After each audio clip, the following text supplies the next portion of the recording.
اردو بک میں آپ سب دوستوں کو خوش آمدید۔ میں شادی نہیں کرنی تو نہیں کرنی۔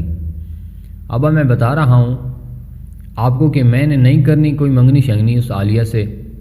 اس نے 6 منٹوں میں کوئی 7ویں دفعہ یہ بات دہرائی، مگر ابا ایک شان بے نیازی سے حقہ گڑگڑا رہے تھے، دیکھا تک نہیں، جیسے وہ ان سے نہیں کسی اور سے بات کر رہا ہو۔ غضب خدا کا میں کوئی مذاق ہوں سب کا، جو کام کوئی اور نہ کرے وہ میں کر لوں۔ وہ تڑپ تڑپ کر اپنی اس بے قدری پر احتجاج کر رہا تھا اور ابا مغل اعظم کی سی بے نیازی دکھا رہا تھا۔ اماں میں بتا رہا ہوں آپ کو، میں گھر چھوڑ کر ٹر جاؤں گا، پر میں زیادتی نہیں برداشت کرنی۔ آپ کی بات ابا کو چھوڑ کر ماں کو دھمکی دی، وہ بھی ایسے انسنی کر کے اسی چھوٹی بہن کے سر میں تیل ڈال رہی تھی جسے اس کی ماں کو جانتی تک نہ ہو۔ اس کے 5ویں چھوٹے بہن بھائی گھر میں اس آس پاس کھڑے اسے عدیل سے سلطان راہی بنا دیکھ رہے تھے، مگر حسب سابق و عادت ابا یہ کسی بات کا کوئی اٹر ہوتا نظر نہیں آ رہا تھا۔ ٹھیک ہے پھر ایک گل تے اے ہی صحیح، میں جا رہا ہوں یہ گھر چھوڑ کر۔ آخری حربے کے طور پر اس نے جوتے پہنے اور باہر کی طرف چل پڑا۔ جاؤ جاؤ صاحبزادہ، اگر کوئی رکھے تو شوق سے کچھ دن رہ کے آنا، کوئی جلدی نہیں۔ پہلی دفعہ فقر ٹوٹا اور مغل اعظم گویا ہوئے ابا نے اسے دیکھنے کا تکلف کیے بغیر اپنے محبوب حقے کو دیکھتے ہوئے جیسے تیزاب پھینکا۔ اسے لگا ایسے اس کا جسم جل ہی گیا ہو اور اس کے اٹھنے قدم جہاں تھے وہیں نجم گئے ہوں۔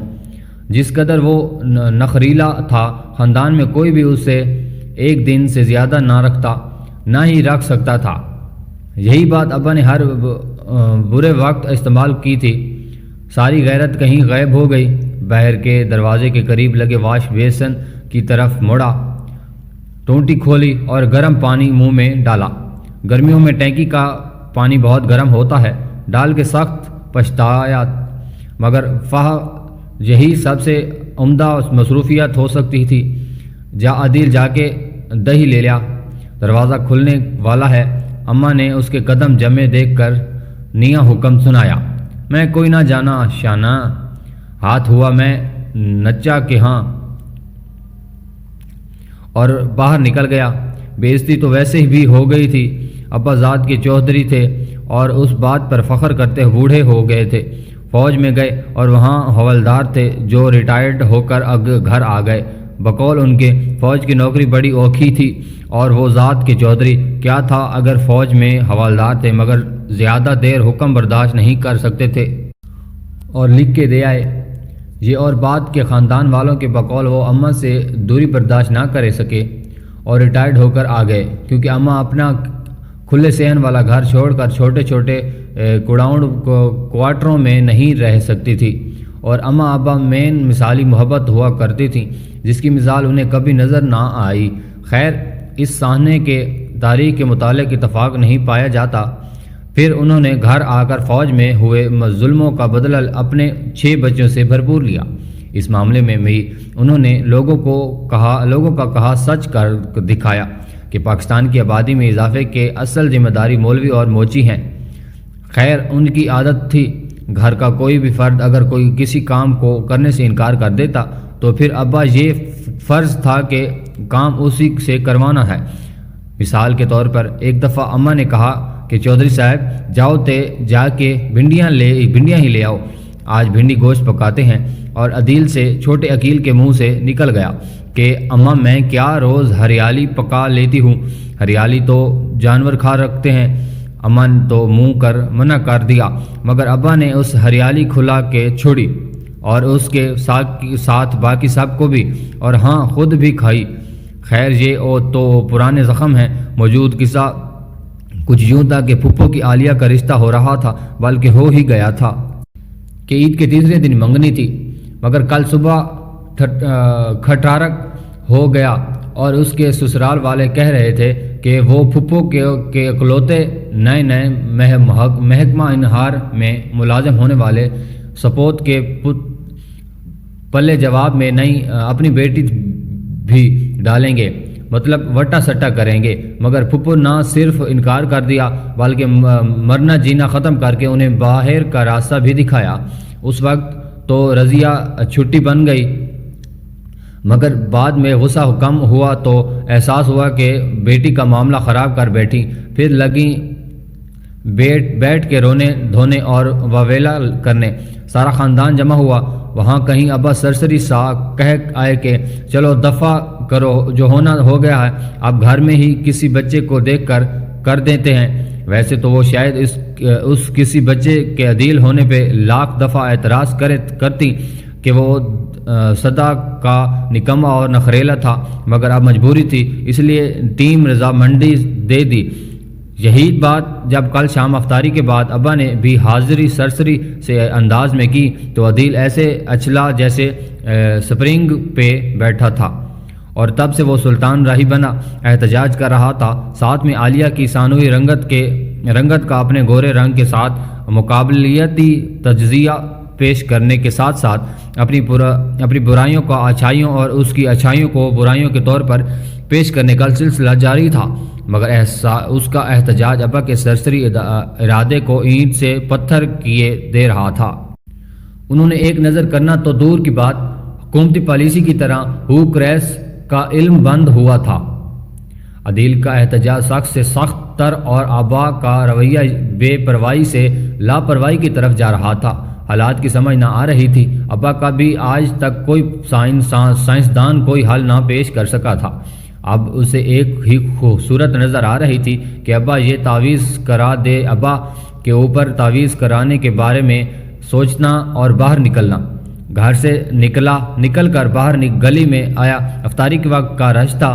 اس محلے کے قابل اور پابند لوگوں کو ساری خریداری آخر وقت کرنے کی عادت تھی۔ آج تو سلطان راہی مطلب عدیل کو اس بات سے بھی کوفت ہوئی۔ اس وقت تو ایسے باہر نکلتے ہی ہیں جیسے بل گیٹس کے ساتھ سارا دن مصروف رہتے ہیں۔ بھلا بندہ صبح آ کر خریداری کر لے۔ سامنے سے آتے ریڑھی والے کے ریڑھی سے ٹکرا کر کپڑوں میں پہ لگے داغ کو صاف کرنے کی ناکام کوشش میں اس نے محلے والوں کو بازار میں رش کرنے پہ کوسا۔ پھر سامنے والے کوشے کے دکان میں پہنچ کے دور سے ہی اعلان کیا، میرے جیز والے نمبر پہ ایزی لوڈ کرتے۔ یہاں دکانیں چھوٹی تھیں اور دکانوں کے درمیان ایک کھلا سا میدان تھا جو عام طور پر گندگی کا گھر ہوتا تھا، مگر آج کل احترام رمضان میں اسے صاف کرنے کی ایک خفیف سی کوشش کی گئی تھی۔ دکان کے سامنے رکھی ایک پلاسٹک کی کرسی پر پھیل کے بیٹھا، کیڑا ایزی لوڈ، کوئی لوڈ شوڈ نہیں، پچھلا حساب مکاؤ تے پھر اگلا مکاؤ۔ شوقہ بھی انہی کے ساتھ پلا تھا، جانتا تھا ادھار نہیں ملنا، پھر بھی ہر ہفتے 2 ہفتے بعد جتنا جنتا کے سامنے بیست کر کے اپنے زنانہ جذبات کی تسکین کرتا۔ دے دیا یار، اور وی سی کرے جاتے نہیں رہے۔ انداز شیریں بنا کے دوستانہ انداز میں کہا، او چل پتہ تیرا پیدائشی کنگال ہے تو، پیسے دینا تیرے دل میں ہی نہیں آتا۔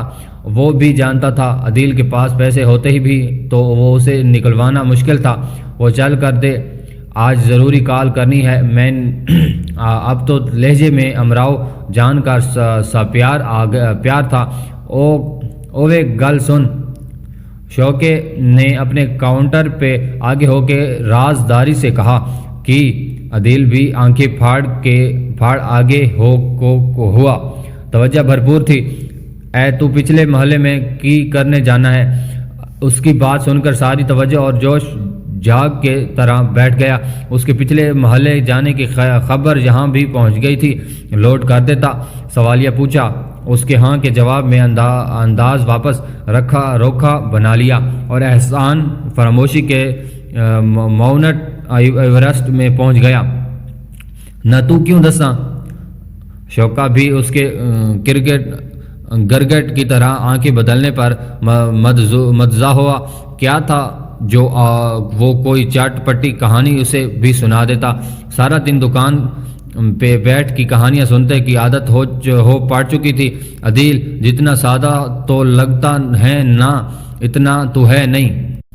اس نے مڑتے دیکھ کر مشکوک انداز میں بولا، تے کس کہا میں سادہ ہوں؟ وہ بھی شان بن نیازی سے مڑ رہا تھا جب شوکا چیخا، کوئی نہیں بھولے بادشاہوں، اسی تیرے ابا کولوں پوچھ لائیں گے۔ اسے بد مزہ ہو کر مڑنا پڑا۔ کسی خیال ہے؟ شوکا اس کے مڑنے پہ ہی آنکھیں مٹا کے بولا، خیال تے کچھ نہیں، پر میں ہی سوچ رہا تھا کہ آج کل تم میں نسوانی خصوصیات نہیں پیدا ہو گئیں کہ خیال ہے؟ آنکھوں کو پرسور انداز میں سکیٹر کے کہا، اور چل دفعہ جا کے اپنا کام کر۔ شوکا جانتا تھا اس نے مذاق میں پورے محلے میں اس کا مذاق اڑاؤ دینا تھا، اس لیے اسے دفع کیا۔ ایزی لوڈ والا کام ہو گیا تھا۔ اس نے وہاں بیٹھ کر کون سا دوستیاں بنائی تھی۔ ذرا باہر کی طرف نسبتاً کم رش والی جگہ آ کر اس نے ایک فون کال کی۔ دور سے یہی پتہ چلا کہ کوئی حسینہ تھی جسے زور بازو کی تسلیاں دے کر مطمئن کر رہا تھا۔ اب انداز کے حالات تو اللہ ہی جانتا تھا۔ واپسی پہ جب افطاری سے 10 منٹ پہلے وہ گھر کی طرف آ رہا تھا، تب تک اس پہ بہو کے ظالم اور فراڈ کی قصوں کی پیش نظر اس بکھیرے میں پڑنے کا ارادہ ترک کر دیا اور عین گھر کے دروازے سے واپس مڑ گیا تھا۔ تو مشکل پر اب اگلے 2 دن اس نے اوکھے اپنے ماموں کے گھر گزارے تھے۔ یہی معقول حل تھا ابا سے اپنی بات منوانے کا، اور گھر پلان اس نے سوچ لیا تھا۔ ماموں کے گھر آ کے اس نے اپنی رام کہانی سنائی تو مامی نے پہلے تو اس کے ساتھ ہونے والی اس متوقع زیادتی پر تعزیت کی، پھر اپنی تمام دلی ہمدردیوں کے ساتھ اس کے لیے محو دعا ہونے کی یقین دہانی کرے۔ رات تک اس کی سنائی گئی چٹپٹی کہانی کو کئی دفعہ دہرائی گئی، اور ہر سنانے والے نے اپنی طرف سے کمی تو نہیں لیکن بیشی ضرور کی۔ شام کو ماموں آئے تو اس نے چہرے پہ زمانے بھر کی مسکینیت تاری تھی، اور ماموں کی حسنہ جو شام اسے دیکھ میں گھل جا رہی تھی، اور اس کے ابا کے اس نامعقول ارادے کی مذمت کر رہی تھی، نے اپنی تمام تر حسن بیانی کو استعمال کر کے ماموں کو درد بھری داستان سنائی۔ ایک وقت میں تو عدیل کو بھی خود سے سچی ہمدردی ہونا شروع ہو گئی تھی۔ اسے یقین ہی نہیں آ رہا تھا کہ اس کے ساتھ اتنی بڑی زیادتی ہو رہی ہے۔ خیر، اس کے دکھی تاثرات اور حسنہ کی کہانی میں موجود رکت کی وجہ سے ماموں نے اسے فراخ دلی سے یہاں قیام کی اجازت دے دی۔ چلو ایک مسئلہ حل ہویا، نہیں تو ماموں مجھے کل ہی چلا کرنا تھا۔ اس نے دل میں اللہ کا شکر کیا۔ اگلے پورے دن وہ فون ہاتھ میں پکڑے زیادہ وقت کم مصروف رکھنے کی کوشش میں جیتا رہا، تاکہ اگر گھر سے کال آئے تو کہیں مس نہ ہو جائے۔ مگر خیر ہی قسمت، کال تو دور کی بات، کسی نے فون کر کے پوچھا تک نہیں کہ وہ کہاں تھا۔ یہ لوگ سوچتے ہوں گے کہ میں گھر آ جاؤں گا، تے پھر ہی صحیح۔ اگلا پورا دن بھی اسی انتظار میں گزر گیا۔ پھر تو اس نے باقاعدہ پچھتانا شروع کر دیا۔ ماموں کے جنگلی بچے آپس میں مولا جٹ اور نوری نتھا کی طرح لڑتے تھے، بلکہ لڑتے کم اور بڑی بڑی بھڑکیں زیادہ مارتے تھے۔ ایک دفعہ تو اس نے اٹھ کر نوری نتھا کا پارٹ کرنے والے کو ایک لگائی تھی بھی، مگر وہ روتا ہوا مامی کے پاس چلا گیا، اور مامی جو اللہ جانے کیسے اسے 2 دن سے برداشت کیے جا رہی تھی، انہوں نے بغیر نام لیے کسی غائب شدہ کو مفت خور، نکما اور پتہ نہیں کیا قرار دیا، مگر وہ جانتا تھا یہ ساری نوازشات اسی کے لیے کی جا رہی ہیں، اور ان کی شان نزول نوری نتھا صاحب کو پڑھنے والا تھپڑ تھا۔ خیر، یہ اور اس کے بعد ہونے والی کچھ خصوصی عزت و افزائی کے بعد وہ جو خود ہی گھر جانے کے لیے بارے میں سوچ رہا تھا، خوشی آئی، کھل اٹھا۔ اماں سب سے چھوٹے سبیل کو لے کر آئی تھی۔ اس نے اماں کو دیکھتے ہی اعلان کیا، کوئی ضرورت نہیں مجھے کچھ بھی کہنے کی، میں نہیں جانا گھر جی۔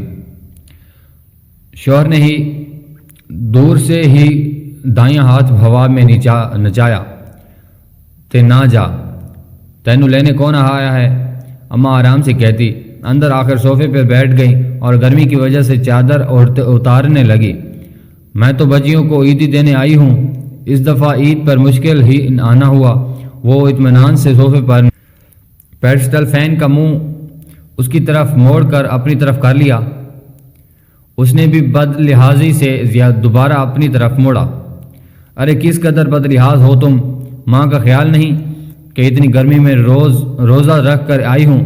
وہ بھی اس کی امی تھی، ماں تھی۔ دوبارہ اپنی طرف کر لیا۔ ہاں تو کیوں آئی ہیں؟ ہمیشہ تو عید کے دوسرے دن ہی آتی ہیں۔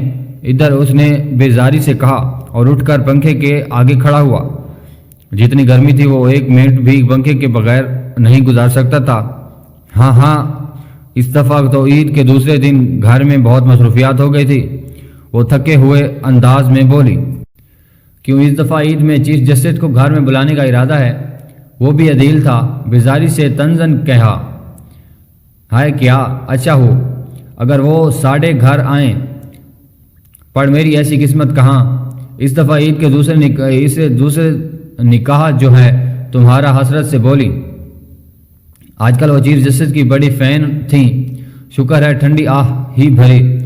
گھر نہ آنے پر شاہ رخ خان کے فین کی طرح چیف جسٹس کو بدنام کرنے کا کوئی منصوبہ نہیں بنایا۔ خیر مگر وہ جانے اور ان کے فین۔ عدیل تو ایسا اچھا اچھلا کہ وہ فین بھی بھول گیا، جسے صبح سے ایک منٹ دور ہونا وہ گوارا نہیں کر رہا تھا۔ کیا اماں آپ پاگل تو نہیں ہو گئیں؟ انڈین ڈراموں کی طرح جھٹکے دار کی بس بے ہوش ہو کے گھر کی کمی رہ گئی تھی۔ ارے ایسا بولو، میں بحری ہوں کیا؟ اماں کو ناگوار گزرا۔ ابا میرے ساتھ ایسا نہیں کر سکتے، مجھے یقین نہیں آ رہا۔ اس نے دونوں ہاتھ سر پر رکھے۔ چل کوئی نہیں، 2 دن ہی رہ گئے ہیں، پھر آ جائے گا یقین بھی، وہ اطمینان سے بولی۔ ابا کو یہ کرنے کے لیے میری لاش سے گزرنا پڑے گا۔ اماں کو وہ اثر نہ ہوتے دیکھ کر اس نے سنگین دھمکی دی، مگر بے سود۔ چل کوئی نہیں، یہ بھی کر لیں گے، شان رفانہ سے کہا۔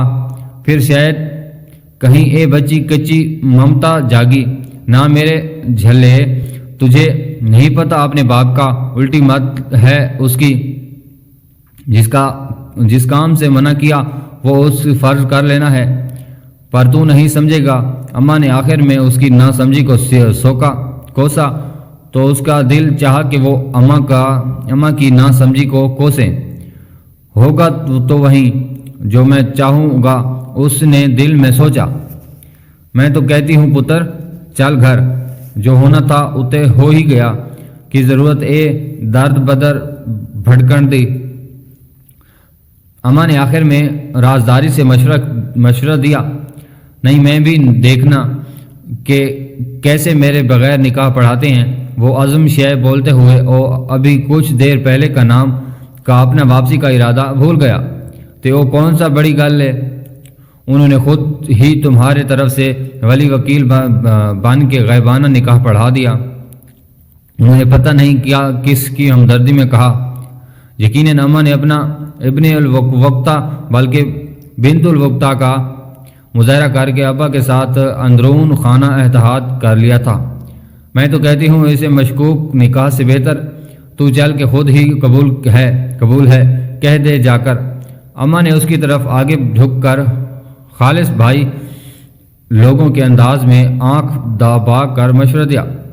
توبہ کریں اماں، کیسے بھائی لوگوں کی طرح آنکھیں مار رہی ہیں؟ وہ بھی اس عمر میں وہ کہے بغیر نہ رہ سکا، مگر اماں نے تجاہل عرفانہ سے کام لیتے نو وری کا جیسٹر دیا۔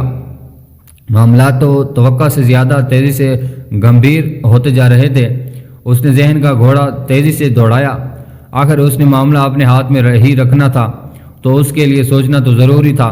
اس نے کہانی سے آنکھ اماں کی طرف دیکھا۔ اماں کی وفاداریوں پہ اب بھروسہ نہیں کیا، وہ مخالف پارٹی کے آگے بک چکی ہیں۔ شاید وہ اس کے لیے اب سے بڑی اپوزیشن ابا تھے۔ تحریک انصاف سے بڑی اماں کی زبانی ابا کے خطرناک ارادوں کا سن کر بھلائی تو اسی میں تھی کہ وہ اماں کے ساتھ چلا جاتا، ویسے بھی اگر نہ جاتا تو بھی 2 دن بعد خود ہی جاتا، لینے تو کسی نے آنا نہ تھا۔ پھر کیا سوچا ہے تم نے؟ اماں نے کافی دیر کے بعد اس سے سوچ میں غرق کر کے سرسری نظر میں پوچھا۔ حالات کو دیکھ کر فیصلہ کیا ہے، گھر سے باہر رہنا عقل مندی کا تقاضا نہیں ہے، بلکہ ابا کے سامنے جا کر مقابلہ کرنا چاہیے۔ کیا پتہ ابا ارادہ بدل ہی دیں، اس لیے وہاں جانا ضروری ہے۔ وہ ایسے پرسوچ انداز میں بولا جیسے پاکستان کی بگڑی ہوئی خارجہ پالیسی کا بوجھ اس کے ناتواں کندھوں پہ رکھ دیا گیا ہو۔ اس لیے دن عدیل سر پہ کفن باندھ کے مغل اعظم کی سلطنت میں جائے گا اور انشاءاللہ فتح حاصل کرے گا۔ سلطان راہی کی روح نے انگڑائی لی اور اس نے دائیں ہاتھ سے سینہ بچا کر اعلان کیا۔ سامان تو تھا کوئی نہیں۔ اماں نے مامی سے اجازت لی اور ظاہر سے انہوں نے نہایت خوشی سے اجازت دی کہ پچھلے 2 دن سے اس نے ان کے مولا جٹ اور نوری نتھا کا جینا حرام کر رکھا تھا۔ اب وہ بغیر لائٹس اور کیمرے کے ایکشن ریکارڈ کرنے میں آزاد تھے۔ گھر آ کر سب سے پہلے تے سب بہن بھائی دبا ہنسے، جس کا سراسر مطلب اس کا مذاق اڑانا تھا، مگر کوئی بولا کچھ نہیں کہ اس کے راہی روپ سے سب ڈرتے تھے، مگر بڑا ہوش قسمت کا۔ ابا سامنے ہی مرکزی ہال کمرے میں بڑے سے پلنگ پر حقہ سامنے رکھ کے اس کا حسرت سے دیدار کر رہے تھے۔ وہ ہر ہفتے 1 دن روز محض حقہ پینے کے لیے چھوڑ دیتے۔ اس دن وہ سارا دن حقہ پیتے رہے۔ اس بارے میں تو وہ ہر یقین تھے کہ اللہ انہیں اس بات کا برا منائے بغیر معاف کر دے گے، اور وہ دن کل گزر چکا تھا۔ خیر یہ ان کا ذاتی معاملہ تھا۔ اسے دیکھ کر روشن اس کی طرف دیکھا اور مسکرائے، ایسے پہ کیا انجمن تیرے باجرے دی رکھی والی ویڈیو میں مسکرائی ہو گئی۔ خیر اس نے کوشش کی کہ ان سے ٹکراؤ ہوئے بغیر وہ کمرے میں چلا جائے، مگر وہ ابا تھے، کیوں چھوڑتے سنہری موقع۔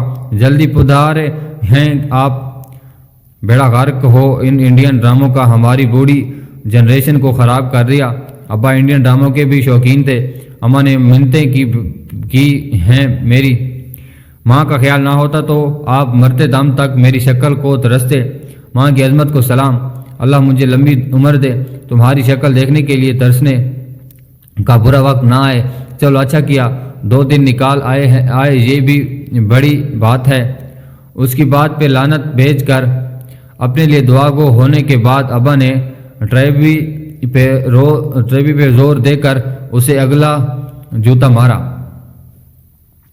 کر لو تیاری، ماں نے بتایا ہوگا تمہیں۔ انہوں نے بیوی کی طرف دیکھا تو انہوں نے مثبت اشارہ کیا۔ عدیل کو پہلے ہی شک تھا اماں کی وفاداریوں پہ۔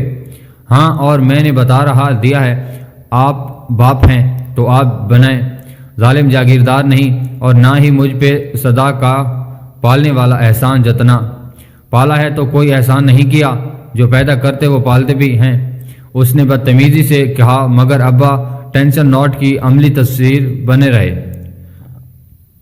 میں نے بتا دیا ہے اماں کو کہ یہ نکاح نہیں کرنا، چاہے جو بھی ہو جائے، گرج کی طرح۔ ابا بولے کچھ نہیں، مگر انداز ایسا تھا، دیکھتے ہیں برخوردار۔ ان کے انداز پہ اس نے دھمکی پڑھائی، اور اگر زبردستی نکاح پڑھا بھی تو میں نے بھاگ جانا ہے یہاں سے، پھر دیتے رہیے گا بہن کو جواب۔ اس نے ایسے کہا گویا وہ 21ویں صدی کی ہیر تھا جس کا حالت بے ہوشی میں زبردستی نکاح ہو جاتا۔ ابا نے جواب دینا غیر ضروری خیال کر کے اس کے ہاتھ کے اشارے سے دفعہ دور کہا۔ پھر اگلے 2 دن وہ حتمی عید والے دن بھی اس کے احتجاج کے بادل گرج چمک کے ساتھ برستے رہے، مگر ابا اپنے نام اور مقام کے ایک ہی رہے۔ پھر آخر کار وقت شہادت بھی آ گیا، مگر اس مرد مجاہد نے صبح تک واویلا جاری رکھا، مگر اماں کی حیرت کی انتہا ہی نہیں تھی جب انہوں نے اسے خود سے ہی نیا کوڑ جوڑا پہن کر تیار ہوتے دیکھا۔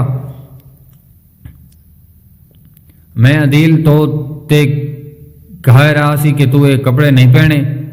اماں نے کمر پہ ہاتھ رکھ کر ٹکا کر کہا، تے ہون پرانے کپڑے پا کے جاؤ۔ وہ غصے میں اس کے جھوٹ کے بولا، اے نہ میرا پتر، تو اے ہی کپڑے پالے، میں تے اس لیے کہہ رہی ہوں کہ صبح تک تو پھوڑی ڈال کے بیٹھا ہوا تھا کہ تجھ پہ ظالم کر رہا ہے تیرا باپ، اور ابھی تو تیرا شیار ہو رہا ہے۔ ہاں وہ بھی کہاں بخشنے والی تھیں، کمرے میں جا کر واپس آئیں۔ اللہ خیر، عدیل نے میں کہا، نہ تم مجھ پہ دسو پتر کہ تو پچھلے محلے میں کی لینے گیا تھا، اور لگتا ہے شوکت کمینے نے اماں کو بتا دیا تھا۔ اماں میں کیوں جانا پچھلے محلے؟ وہ ایسے حیران ہوا جیسے مکمل لا علم ہو، اس طرح وہ خواجہ آصف اپنے اقامے کا سن کر حیران ہوتا تو نیب نے یقین کر کے انویٹیگیشن روک دی تھی۔ نہ تو نہیں گیا تھا کیا؟ اماں کو یقین ہی نہیں تھا۔ میں کیوں جانا سی اماں؟ وہ اپنے موقف پہ قائم تھا۔ اچھا پھر او شوکا جھوٹ بول رہا سی؟ وہ خود کلامی کرتے کہ باہر چلی گئی، اس شوکے تو میں دیکھ لوں گی۔ عدیل نے انتقامی جذبات کے تحت سوچا۔ خیر اللہ اللہ کر کے وہ لوگ وہاں پہنچے تو نکاح کی کارروائی ہوئی۔ عقیل اور سبیل حیران تھے کہ جو پچھلے 5 دن سے احتجاج کر کے اجراج کے نام پہ بغیر لائٹس اور کیمرے کے ایکشن دکھا رہا تھا، ابھی خوشی خوشی نکاح پر بیٹھ رہا ہے اور نکاح پڑھ رہا ہے۔ حیرت تو اس وقت پورے خاندان کو ہوئی جب کھانے کے بعد سجی سنواری عالیہ بھی ان کے ساتھ روانہ ہوئی۔ ان سب کے ساتھ ساتھ اماں کا بھی منہ کھلا رہا گیا، وہ بھی یہ خیر خبر رکھی گئی تھی۔ ارے بھائی صاحب نے کہا، گھر کے بچے ہیں، جہیز وہیز کی چکروں میں پڑنے کی کیا ضرورت ہے؟ اور ویسے بھی عدیل کا دبئی کا ویزا نکلنے والا ہے تو اس سے پہلے یہ بھگت جائیں۔ ویزا تو ابھی جمع بھی نہیں کروایا۔ صاحب نے حیرت سے سوچا، چلو بھائی باقی باتیں گھر جا کے کر لیں گے، ابھی میرے بیٹے نے بھاگنے بھی ہے۔ ابا نے تنزن کہا، باقی تو کسی کی کیا سمجھ آتی، مگر عدیل سمجھ گیا تھا کہ یہ اقدام اسے بھاگنے نہ دینے کے لیے کیا گیا تھا۔ گھر آ کر اماں تو ابا سے سخت غصہ تھیں کہ انہوں نے اعتماد پر میں نہیں لیا، مگر عدیل سب کے روکنے اور مذاق کرنے کے باوجود فوراً اپنے کمرے میں چلا گیا۔ اس کے چھوٹے سے سنگل بیڈ پہ وہ سمٹائی سی بیٹھی تھی، اس کے دروازہ کھولنے اور بند کرنے پہ مزید الرٹ ہو گئیں۔ سب سے پہلے اس نے کچھ دیر پہلے اماں کے منٹ ترلے کر لی تھی ہوں گی، انگوٹھی اسے پہنائی اور پھر گھونگھٹ الٹ دیا۔ شرمیلی سی ہنسی اس کے لبوں پہ سے نکل رہی تھی۔ عدیل سرشار ہو گیا تھا۔ لو بھائی پھر مانتی ہوں چودھری عدیل کو۔ اس کا انگوٹھی والا ہاتھ پکڑ کر اس نے دبایا، کہا، تم سے شادی تو دور کی بات، میں نے انگوٹھی بھی نہیں پہنانے دینی اسی چچور دندر کو۔ وہ فخر اکڑ کر بولا تو وہ پھر ہنسی، اتنی جلدی کیسے کر لیا آپ نے یہ سب؟ شرمیلی انداز میں پوچھا تو اس نے اول تا آخر ساری کہانی سنا دی۔ ڈر نہ لگا آپ کو؟ اس نے ڈرامے کرتے ہوئے وہ حیران تھی۔ عدیل نے بھرپور کہکہا لگایا، ارے جب عشق کیا تو ڈرنا کیا؟ ویسے کل اماں نے مجھے ڈرا دیا تھا جب انہوں نے مجھے کہا کہ وہ پچھلے محلے کیا لینے جاتا ہے۔ میں نے سوچا یا پکے پھنسے پر جٹ بچ گئے۔ وہ شکر کر رہا تھا، ساتھ ہی شوکت زنانہ عدالت والے سے بدلہ لینے کا عزم بھی دہرایا، اور عالیہ جو اسے کسی کام کا نہ ہونے کا طعنہ دیتی تھی اب سامنے بیٹھی مسلسل شرمائے جا رہی تھی، اور وہ سوچ رہا تھا کہ چاہے وہ جتنا بھی پاگل تھا اتنا ہی نہیں تھا کہ انہیں ابا کا مزاج بھی سمجھ نہ پاتا۔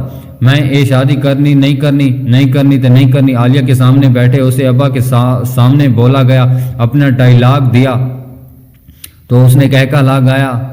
کیسے اس نے ابا کو مجبور کیا تھا، حالات ایسے بنائے کہ ابا کو لگا وہ کر رہے ہیں یہ ہیں اور وہ ان کی اپنی مرضی ہے، اور ویسے بھی پھپھو بھی لاکھ برائیاں نکالتی اس میں، مگر اس کے انکار کٹ ڈرامے میں آ کر جو مل رہا ہے غنیمت جانوں کے مطابق ہاں کر بیٹھی، ورنہ ابا کو تو شاید وہ اس کے بغیر بھی منع کر لیتا، مگر پھپھو اسے نکما، فارغ اور پتہ نہیں کیا کہہ رہی تھی، ریجیکٹ کر رہی تھی۔ شاباش عدیل، تم بھی بڑے سکیمر ہو گئے ہو۔ اس نے خود کو شاباش دی۔ آج وہ دونوں بہت خوش ہیں، انہوں نے اللہ کے کرم سے ناممکن کو ممکن بنا دیا۔ جو تھوڑا ڈرامہ کرنا پڑا پر اس میں کسی کا کوئی نقصان نہیں ہوا۔ تو دوستوں ملتے ہیں نئی ویڈیو کے ساتھ، تب تک کے لیے اللہ حافظ۔ ویڈیو اچھی لگے تو لائک اینڈ شیئر کرنا نہ بھولیے گا۔